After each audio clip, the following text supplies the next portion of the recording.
Welcome in, everybody, to Betting Pros. It's time to place your bets. It is me, Joey P, Joe Pisapia, and this is BP NFL. It's time to look ahead to the early lines for Week 2. And if you paid attention to the show, if you're watching the show, what was the best advice I gave out last week on every show? Be careful of Week 1. Bet what you can control.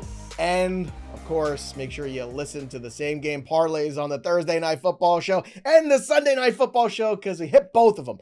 SG Joey P. Let's go, baby. It was a good week. It's the best week 1 I have ever had in betting, ever. And why? Because basically I just invested a ton in Derrick Henry to do what he does best. And I got rid of anything that looked even remotely gross. Anything pretty much. Yeah, I was wrong about a couple things. Yeah, I'll take the L on the Jets. But I think we all took the L on that Jets game with the Steelers. It ended up being very entertaining. So that's fine. It's all good. But so much good from week 1. I'm in a very good mood here, and I'm looking to take what I saw in week 1, crumple it up, and pretty much throw it out the window, because rarely does it ever matter. And Andrew, that's the biggest challenge when it comes to week 2, right? It's the week 2 where it's like, oh, do we want to buy into everything that happened in week 1 and who these teams are and who these players are? Or is it just kind of like, yeah, that was fun. Now what? Yeah, I think I'm really trying to figure out who is this year's Saints team, where Saints week 1 last year just came out, guns blazing, destroying teams. Yeah, and they did it the next week too. So sometimes it can even last for 1 or 2 weeks. But in the long run, are the best teams going to be having the best week 1 performances? And then conversely, sometimes week 1 is actually an indicator of a bad season happening. And it's Miami Dolphins for me when I think about who is that team. Like the Carolina Panthers last year, they came out and got absolutely destroyed in week 1 by the Saints, getting destroyed by, okay, a team like Buffalo or Baltimore. Okay, but getting destroyed by Daniel Jones by 30 points. That is not good. That is definitely not good. So Miami, they're again, worse than I thought they were. Miami entering the year, again, we can all agree, like, the vibes weren't the best. Sometimes that is an indicator of poor performance. In the case of the Jets, that wasn't the case. The Jets came out, looked absolutely fantastic. Justin Fields played one of the best games I've ever seen him play in the NFL. But then on the Dolphins side, well, they look like they had not been practicing at all. Hot take, bro. I think that team you're talking about, you're trying to identify, might be the Steelers, because I think they've got a decent matchup against Seattle this week at home coming up. We're going to talk about that one in all the games. But I did not like what I saw on the offensive line of the Steelers. Aaron Rodgers was getting sacked everywhere, getting rocked. Eventually, that's going to be a problem because he's going to get hurt. And I don't like not playing Caleb Johnson. I don't like the way the defense looked against Justin Fields. They couldn't run the ball. Could not run the – look, man, there's a lot – I'm telling you right now, like, Aaron Rodgers got his little revenge game. But I think the Steelers could be that team Andrew's talking about. So let's dive into it. Let's talk about everything going on. Of course, make sure you download the Betting Pros app, sync your – sports books, and of course subscribe to the YouTube channel at Betting Pros. And let's start here with Thursday night. The Green Bay Packers coming off a nice victory where they just flat out dominated the Lions.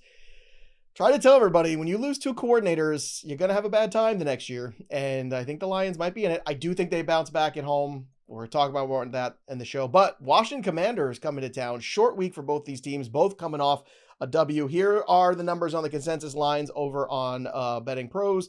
+4 for the Commanders, -3.5 on the Green Bay Packers. The numbers hovering somewhere between 46.5 to 48.5 if you like the under, and then +180, which is intriguing for the Commanders on the road. So let's talk about this. Short week, early in the year, Andrew. Any early value on this Thursday night game? I like the Packers here playing at home. I think that they showed in week 1 against the Detroit Lions that, hey, we're here to be a Super Bowl contender. We're here to dominate other teams. And they really took the pedal off the gas in the second half. I mean, Jordan Love was not really doing that much because they had established such a lead early on. That Lions offense did not look anything special like it did in 2024. The Packers defense with Micah Parsons. And I just don't want to overvalue Washington's win over the Giants team that could not do anything offensively. Like, they got into the red zone, got stalled out. I think that the Commanders dominated the line of scrimmage against the Giants on both sides. I don't know if they're going to be able to do that against the Green Bay Packers, so I like the Pack at home. I want to break it to you the hard way.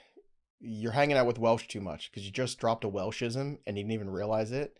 You don't take your pedal off the gas. You take your foot off the gas or your foot off the pedal. And you just created a Welshism. Welsh is notorious for mixing metaphors and doing weird things. No, but you could step on the gas and you could step on the pedal. But you don't take the pedal off the gas. Like, what the hell? They're the same thing. The gas is the pedal. Just saying. Not in my car. My approach to this one is to wait, and Thursday night I'm going to give you another SG Joey P that you're going to hit, and you're going to make 6-1 or 7-1. No, what I'm going to do, I'm never going to hit 2 in a row all season. Let me have this. Please, just let me have this, internet. But no, Green Bay, I'm probably going to take just straight up on the money line with maybe a Tucker Kraft touchdown. I think that's probably how I'm approaching this game. So early line value, not too much for me. The Bears play tonight. We'll see what they do with the Minnesota Vikings. Detroit will be at home, -4. So this is the Ben Johnson coming back to town game. I think Detroit's going to get up for this one. I like this game, and I like it early here. 47.5 is the total, and you're getting +198 on the Bears in the money line. I want Detroit with the points right now. And I want to lock it in even before tonight's game because I don't think this is going to go well for the Bears tonight. I could be wrong. But even if it does, the 4 is a really good number. I think the Lions get back home, get back in that building. Jared Goff looks good. You're going to look at Jameer Gibbs having 100+ all-purpose yards and 2 touchdowns, and Amon-Ra bouncing back, and everything will be fine for week 2. I don't think it's going to be fine for the Lions in 2025 long-term. That's my take on this one. This is one of my favorite early line games. Bounce back, buy low with the Lions. Don't love them long term, but I think against the Bears, they can get the job done. What do you think about this one? I agree with that take. Getting in on the Lions right now. 2025, not necessarily the highest on Detroit. I think we talked about that in some of the offseason pods. But in this specific spot, they're back at home playing a team on a short week. The Chicago Bears, they know Ben Johnson. So yeah, I do like Detroit backing them as a bounce back candidate. All right, another game in the 1 o'clock slate. You've got Cleveland and Baltimore, another in-division matchup. Baltimore favored by 11.5 at home. Yikes, that's a lot. Look, Baltimore had their way with the Buffalo Bills and then unfortunately just could not hold that lead. What a disaster at the end. I don't know if it's fatigue. I don't know if it's just the Ravens being the Ravens, whatever it might be. But for everybody who's betting the Bills to win the Super Bowl, just slow your roll. The Bills find ways to lose important games too. Let's not forget. 45.5 is the total for this one. +460 for the Cleveland Browns upset. So Cleveland kept it close there with the Cincinnati Bengals. They somehow always have Joe Burrow's number. But again, 11.5 is a big number for me. I think I'm just staying away from this one. This is more of a prop game for me personally than necessarily betting the lines. 11.5 feels like a lot. If anything, I'll take the Cleveland Browns side because 11.5 just feels like a lot in week 2. What do you think? I like the Browns here with the points. I think to your point, it's such a massive number. And the thing with the Baltimore Ravens is something that I've taken away from doing a lot of the BettingPros write-ups over the last couple of years is the Ravens, when they play against really, really good teams, like you get their maximum effort, like we saw against the Buffalo Bills, back and forth, back and forth. But when they play against like these bad teams, especially at home, sometimes they come out flat and they don't necessarily look and dominate like they should. So I think this is too many points for a divisional matchup. And again, the Ravens maybe do come out a little lackluster after such a terrible loss. I mean, they had that game in the bag. They were up 15 points in the fourth quarter. They lost. They lost the game. This happened last year too. Do you remember? They started the year 0-2. Everybody forgets that the Ravens were 0-2. And who did they lose to at home? The Raiders in week 2. Remember, I remember this. It was 26-23. They lost to the Raiders. Same thing. It was like, oh, okay, this is going to be a cakewalk. They were absolutely double-digit. And it was after a big loss in week 1. It was after a big loss in week 1, and history might repeat itself here. And Joe Flacco, going to Baltimore.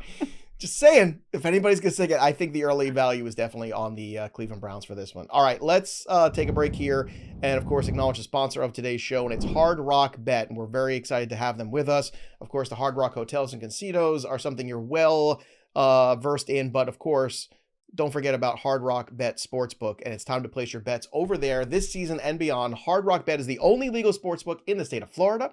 It's also available in Arizona, Ohio, New Jersey, Indiana, Tennessee, Virginia, Illinois, and Colorado, with more states launching all the time. And you can also play Hard Rock Bet's online casino in New Jersey. And from here on out, again, all the lines we talk about on the show are going to be Hard Rock lines. So make sure you are making your NFL season and getting the most out of it by signing up at Hard Rock Bet today. Bet $5. You'll get $150 in bonus bets if you win. So head over to Hard Rock Bet, sign up, make your first deposit today, and you can thank us later. And again, we want to thank Hard Rock Bet for being part of the show this season. Next game on our slate, Andrew Erickson. Here we go. The New York Football Giants. Dable has not committed yet to Russell Wilson as the starter. Oh my God, can we get Jameis? Can we get Jameis Winston with Dak Prescott week 2? Pretty please. No. Pretty please. Unless Andrew Thomas is coming back, then you just keep Russ out there to take on the hits. I guess. It's not going to get easier. It's not going to get easier against Dallas, even though they don't have Parsons. They were getting after Jalen Hurts in week 1, and it's going to be more of the same. All right, this is one of my other few bad bets. I had a lot of good ones. The Bucky Irving under, all the Derrick Henry stuff. I got Denver early, so, that number was still good. But this one, I think I'm looking at the props, and I'm looking at Dallas specifically. I'm looking at overs on Dak Prescott. I'm looking at overs on CeeDee Lamb against the Giants. I really think this is going to be a good game for the Dallas Cowboys, believe it or not. I think the Cowboys could take a lot out of that game against the Eagles and feel positive about that loss on the road. I really do. Whereas I don't think the Giants can take a lot out of what happened last week. So do I feel 4.5 comfortable? That's the number on the Dallas Cowboys. I don't know if I feel that yet. The consensus line is hovering between 4.5 and plus 5.5 on BettingPros. And then the total is around 44.5 to 45.5 with plus 208. Again, this is more of an individual game for me. Dallas money line is minus 213. That's too much. So instead, I'll take the Cowboys to win outright with some props that I like and pair that together. Any thoughts on this game for you? Under.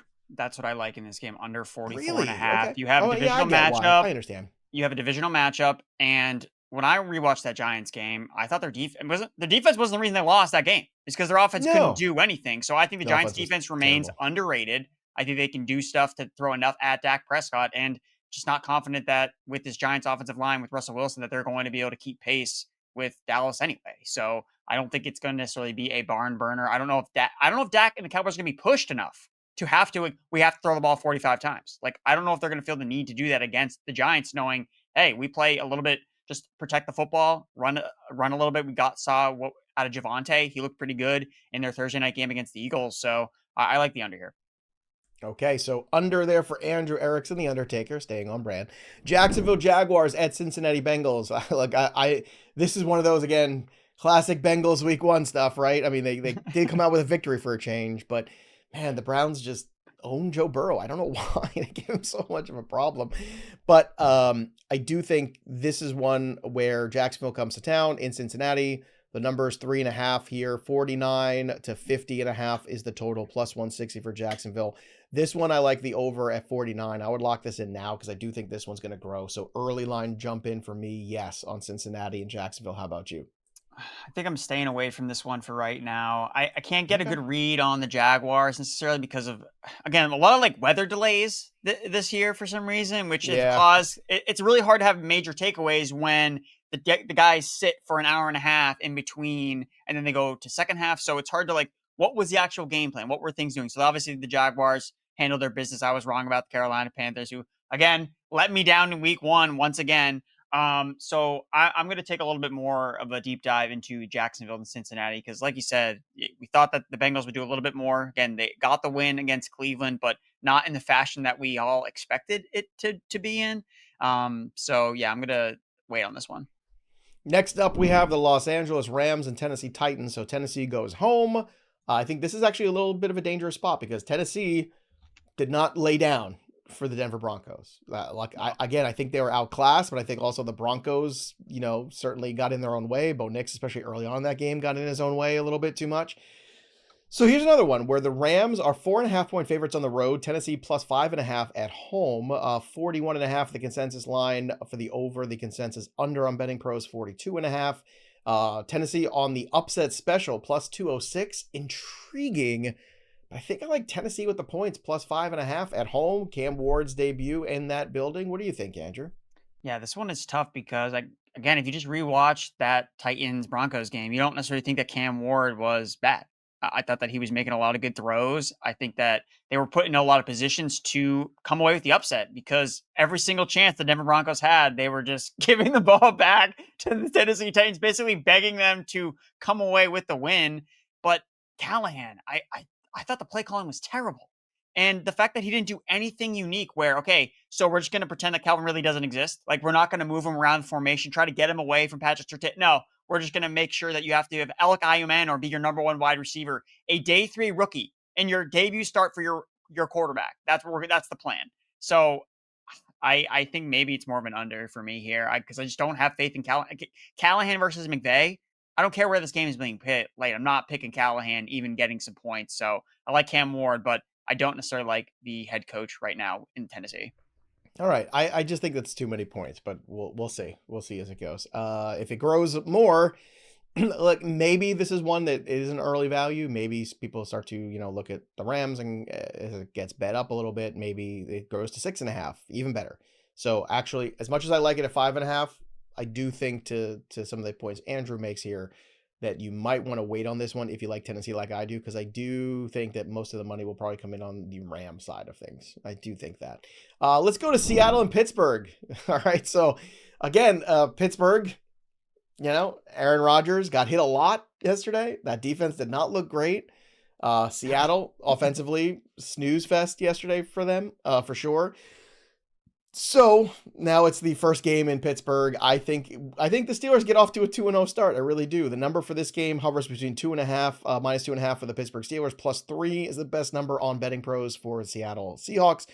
40.5 is the over, 42 for the under, and then +138 for the upset of Seattle on the money line here. Andrew, do you see anything early on in this one you like? To me, this is a huge stay away game. I think I agree with you on the Steelers side of things. I still don't think that my opinion on Sam Darnold and the Seahawks offense has necessarily changed a lot. I don't know if they're against the San Francisco 49ers that I thought, the Seattle offense is cooking. We're ready to go. And obviously Pittsburgh had an above expectation in terms of what they did offensively with Aaron Rodgers throwing 4 touchdowns.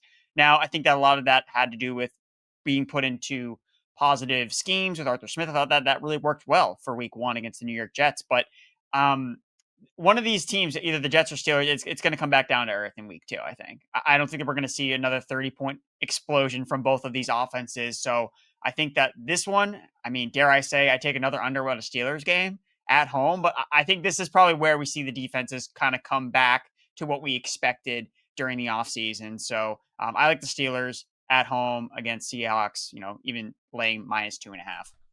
I gotta tell you, man, like I didn't like a lot of things I saw of the Steelers. They got some big plays and some big spots. I liked a lot when I saw the Jets. I came out of that Jets game were so fun. I came out of that game going, I think the Jets are going to be all right this year. And I came out of that game going, man, I think the Steelers are in for a rough year. And it's so funny to think that way because the Steelers won.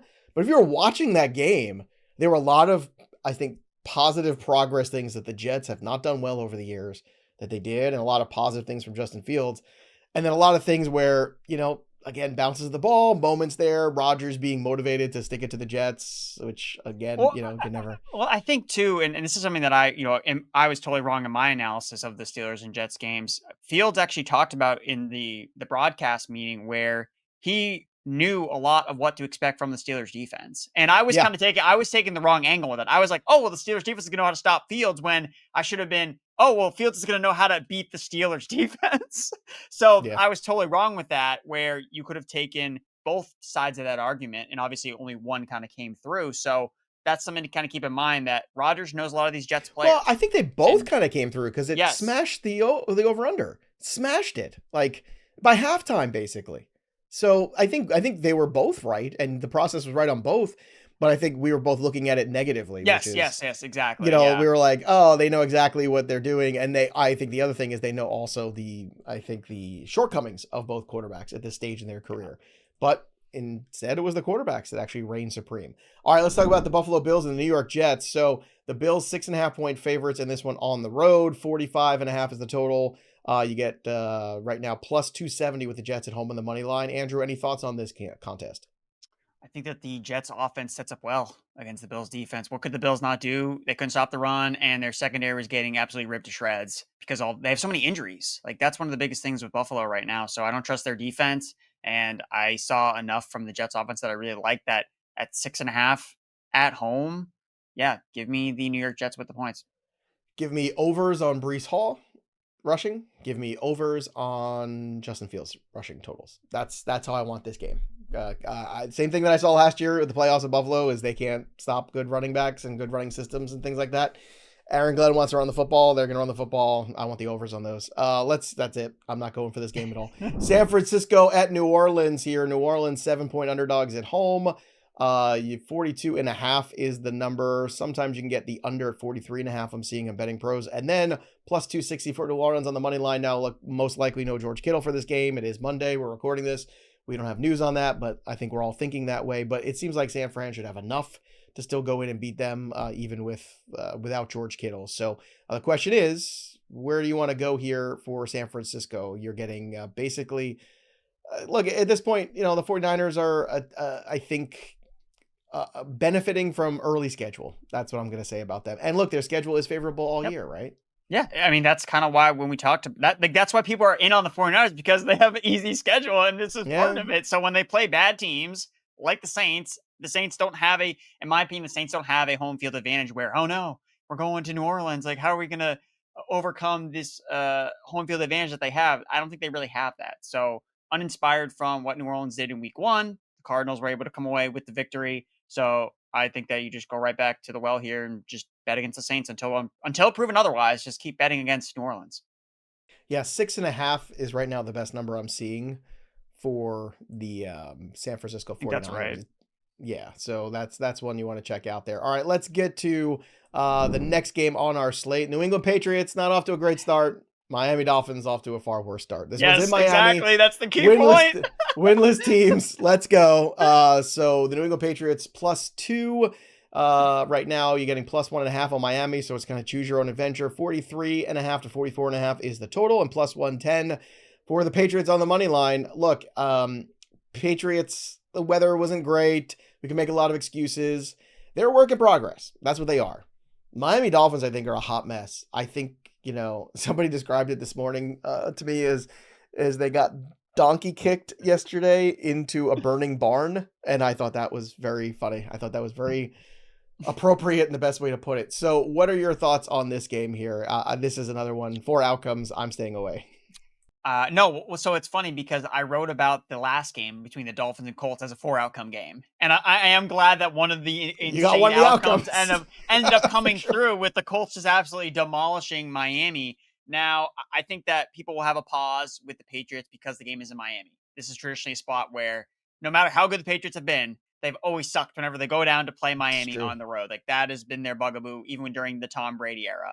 But if I'm putting my money on Mike Vrabel versus Mike McDaniel after a big loss, who do I think is going to come away with I'm putting my chips on Mike Vrabel. And as disappointing as the Patriots were in week 1, after the first drive throughout the first half, the Patriots did look good. Like, their defense shut down Geno Smith. It was in the second half where things kind of unraveled, I guess. Missing Christian Gonzalez was obviously a big deal. He's their best defensive player. So we'll see if they can get him back. But Miami, this is strike 2 because we got the report during the OTAs when they had the joint practice with the Lions that reporters said this was the most one-sided joint practice they had ever seen.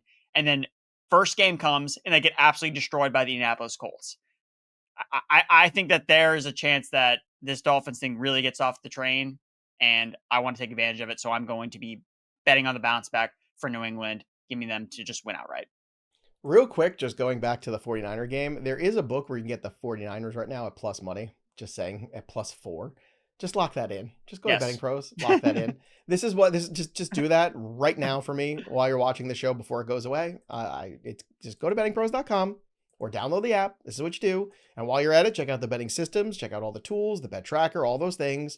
But it's about betting the best line you possibly can get, right? So when you find them and they pop up there, sync your sports books for free.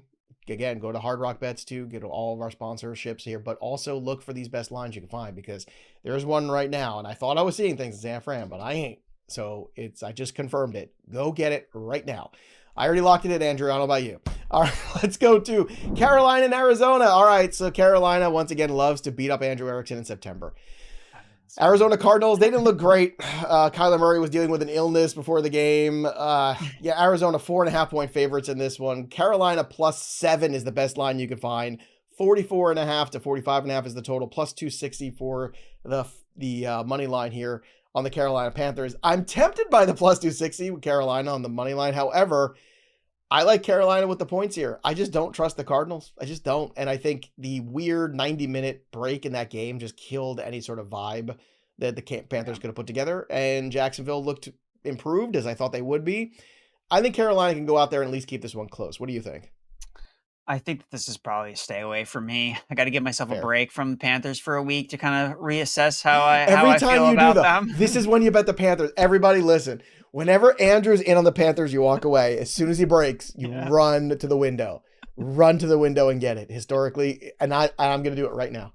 Go ahead. Keep talking while I go place my bet right now. I have nothing else to say. I mean, plus 7, that's really good value. I don't think the Cardinals are necessarily. I mean, I think the Cardinals are going to win, but by a touchdown, even at home. I think that probably the Panthers are in a good spot to cover there. So I think that plus 7, I think the Panthers are probably the best value. All right, next up here, we have the Denver Broncos going to the Indianapolis Colts. So now Daniel Jones gets a test. So it was funny because Giants fans got to watch Daniel Jones go to Indianapolis and turn into Peyton Manning for a day. And like Giants fans had to watch Russell Wilson turn into Daniel Jones for a day. It was a good time. It's good time. Denver Broncos right now, again, why they're -1.5, I don't know. This is just wrong. We're just giving way too much credit to the Indianapolis Colts. Well, you think it should be higher. You should be, yeah, I 3.5 at least. Yes, I agree. Least. I think Denver goes back to that tape. I think Sean Payton kicks their ass in practice this week. And they open a can of whoop ass on the Colts. Can of whoop ass. I agree with you here. I think that the thing with the Colts, and this is a trend that has basically been so confident in the Shane Steichen era, is when they're favorites, they win. And it's usually by a lot and they usually cover. And even in the game against the Dolphins, they weren't favored by a lot, but they still were the betting favorite, even if it was like a half a point or 1 point. So even though the Broncos aren't favored by a lot, it is still telling that the market is expecting Denver to win this game, even though they're playing on the road. So I agree with you that this is a good spot to buy the bounce back on Denver after they vomited all over themselves in week 1 and somehow still ended up winning by 8 points, even though they turned the ball over like 5 times. It's just absolutely ridiculous. And you're just not going to see Daniel Jones run as hot. Like, drawing comparisons to last year, the Daniel Jones week 1 was a lot like the Derek Carr week 1, where he just looked unstoppable. Like, oh my God, this guy is so good. And yeah, he can perform at a high level at times in this offensive system. He's got a lot of good weapons. That's no discredit to Daniel Jones. And it's not like Daniel Jones has never had a good game in the NFL. Like, he's had good games before. And especially when he had Saquon healthy and he had people healthy around him. He was serviceable. Yes. You know, and he played, I don't want to take anything away from Daniel Jones. Jokes aside, he played very well. Danny Dimes balled out. But Denver is going, you want to talk about week 2 bounce backs? It's the Lions and it's the Broncos. I mean, you're going from arguably facing the worst defense in the NFL to the best defense the next week. So. Right. So we'll see how that goes. 43.5 is the total, -128 on Denver Broncos on the money line. So you could just take the points, run away right now. I see -2 in some other spots already. Philadelphia Eagles are going to go to Kansas City. This one is +1.5 on both sides. You can get this right now, depending on your adventure. 45 to 47.5. That's the total range. And then -110 for the Eagles on the money line. +116. Look, Xavier Worthy most likely out for this one. Look, I've been saying it all year. You lose Super Bowls, bad things happen the next year. I think the Chiefs go 0-2 in this one. I think the Eagles, despite their nonsense sometimes, I think Saquon Barkley once again rolls. Kansas City has not, I don't think can stop him. I just don't think they can. So that's where I'm going. I'm keeping this one easy. You can give me Eagles just straight up on the money line, and I'll take that right now. What do you think? I agree with you. I think that the Super Bowl hangover is a real thing that you have talked about ad nauseum throughout these offseason pods. And drawing a matchup against the Eagles in week 2 this is not a walk in the park. So it's crazy that the Chiefs are underdogs at home. I can't remember the last time this has happened, but when you're facing the reigning Super Bowl champions that destroyed you the last time that these teams faced off in the Super Bowl, yeah, give me those birds. Don't forget, everybody, too, when you download the BettingPros app, I almost forgot to tell people this, you get the 7-day free trial of the premium when you download it right now. So go to bettingpros.com/apps. And the promo code is JUICE, of course, after our good friend Matt Peralt, the host of the Daily Juice here on Betting Pros. So use the promo code JUICE when you download the Betting Pros app if you're downloading it for the first time, and you'll get the activation screen to pop up, and you can go ahead and you get the premium tools there for 7 days. Great time to do that this time of year. Continuing on with our slate of games here after the Eagles and Kansas City Chiefs, the rematch at 4:25, we pivot to the evening. And we're going to go Atlanta Falcons, Minnesota Vikings. Look at Minnesota getting 2 primetime games to open up the season. Look at JJ. Primetime JJ McCarthy. We'll see what he does tonight. The Vikings you're getting at -4.5. The Falcons you're getting at +5.5. 43.5 to 45.5 is the range of the total for this game, plus 205 on the Falcons. I'm going to wait and see. I want to see what the Falcons do in J.J. McCarthy. So for me, this is a hold. I'm not investing yet. Again, I'm early on the Eagles. I'm early on the Broncos. I'm early on the Lions. That's where I'm at, but not this one, Andrew. I want to wait and see tonight. What do you think? I think that if I'm trying to bet this now, I'm just going to bet the under. I don't know if we're going. I'm just not expecting an offensive explosion from the Vikings. So I think that this number will go down just because they're playing on the road against the Chicago Bears. I think it's an underrated defense. And then you have Michael Penix then going on the road to play a Brian Flores defense, which I guess can be very boom or bust. But right now, some of the Falcons receivers are banged up. Still don't know if Darnell Mooney's going to play. And missing Mooney for the Falcons significantly changed the upside of that offense. Like, they were not going downfield. Casey Washington was like heavily involved in the game plan. Drake London is also now dealing with a sprained shoulder injury, so he's a little bit banged up. So I think right now, if I'm jumping on this, especially at 45.5, it looks like on the BettingPros odds, that's the highest number I'm looking at. I like taking the under if the Vikings are playing at home. Next up here, we have a double dip on Monday Night Football. We got the Tampa Bay Buccaneers at the Houston Texans. So we'll get an update on Stingley's injury today too, I imagine. -1.5 here for the Houston Texans. +2.5 for the Tampa Bay Buccaneers. 44.5 is that total, steady right now, +116 for Tampa on the money line. So this is another one too that I think is close. It's tight. Two very good football teams. If this was in Tampa, I'd feel differently about it, but it's not. It's in Houston. So this one's a stay away for me. I don't see any early value. Andrew, do you? I do. I like the Tampa Bay Buccaneers here because the best time to bet Baker Mayfield is on the road. And when he's not on the road, it's when he's an underdog. Like, that's when you bet on Baker Mayfield. So I like both those trends. Worked last week on the road. They came away with the win. So give me the Bucs. And then finally, the 10 o'clock game, the Los Angeles Chargers taking on the Las Vegas Raiders. You're getting -3 on the Chargers on BettingPros. You're getting +3.5. 44 to 45.5 is the range for the total. And then you're getting +162 for the Las Vegas Raiders. Now, Brock Bowers said he's fine. We'll see as time goes on here. But the Chargers look good to me. And I think it was a big first game, a big statement game. Quentin Johnston, we'll see if it carries over. Keenan Allen getting involved. I think you're going to see Justin Herbert kind of open up the box again of all the tools. And everybody says, oh, they're never going to throw the ball again. I think that's nonsense. I think Greg Roman knows he's got a really good quarterback and he's going to use him. And that's why they went out and got him more weapons to throw the football more, because you got to do that nowadays in the NFL. So I like the Chargers here. I like it with the 3. I would just lock that in. But look, Vegas was plucky on the road. There's no doubt about that. But I think the Chargers, again, still a little bit of a class above. But maybe, Andrew, you see this differently. No, I think that that's the exact point I wanted to make. I think that the Raiders are now going up a class in terms of the opponent that they're facing. I think that they were definitely in the same class as the New England Patriots, where that game, I wouldn't say either the Raiders or Patriots absolutely dominated that game. There were times where the Raiders looked better, and there were times where the Patriots looked better. Now, obviously, the Raiders came away with the victory on the road. Give them credit where credit is due, but the Chargers pretty handily beat the Chiefs. I feel like that they were the better team throughout the entire game. So even though they're playing on the road here at Las Vegas, I think that you're going to see Herbert cook here. So I like the Chargers.